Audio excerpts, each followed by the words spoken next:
6'4". There's a lot of people my size that would like a Miata but just don't fit in and have to go with the other options out there.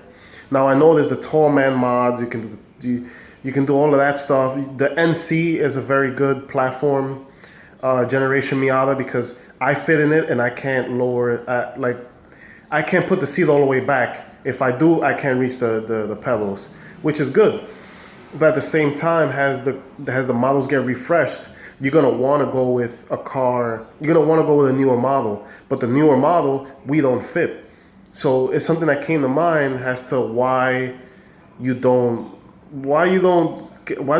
that cater to at least somebody slightly taller, or just make it a one size fits all car, because you can move the seat back and forth. The best technology we have. You know, if you're shorter, you move it forward. If you're taller, you move it backwards. But the fact that they're made small and like no one's caught on, Mazda hasn't caught on to it yet, is a bit disconcerting because, again, I would love to get a 2018 Mazda Miata. I can't get it because I don't fit in it correctly. And I know, yeah, you know, it's a weekend car or whatever. But at the same time, Mini Cooper is actually slightly smaller, and you fit. Like I've had first, second gen Mini Coopers, and I fit perfectly in that car. And they actually cater to people my size, and I can fit somebody behind me, which is insane.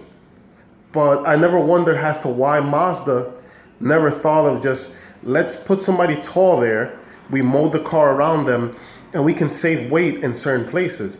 I mean, if you look like cars in the same segment, you look at the BRZ, the FRS.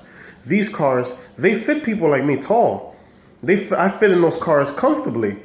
You know, and the answer might be, well, you should just go with that car. Well, I don't want to go with that car. Maybe I want to experience what it is to own a Mazda Miata, a new one, as opposed to an older one.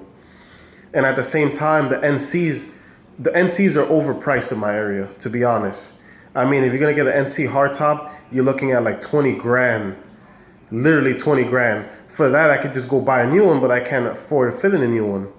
So it's something I always wondered, and I always wanted to like gauge people's opinion on it, because you can do the tall man mods, but why not just make a car that one size fits all? I mean, you need to use the technology that we have, which is the seat goes back, the seat goes forward. Everybody fits, everybody's comfortable, and you can still have an enjoyable vehicle. It's not like if you make the car for somebody who's 6'6" to fit in there, like the car is gonna be any more or less fun to drive than it is now. It's just gonna gain more traction. It's like, well, now we have a tall guy Miata, as opposed to just the NC. You know, now we have the brand new one where we're like, okay, now, you know, I can get into it. I'm more confident. I don't have to worry about, you know, only driving with the roof off or having to do tall guy mods, or just saying the hell with it and just squeeze myself in there.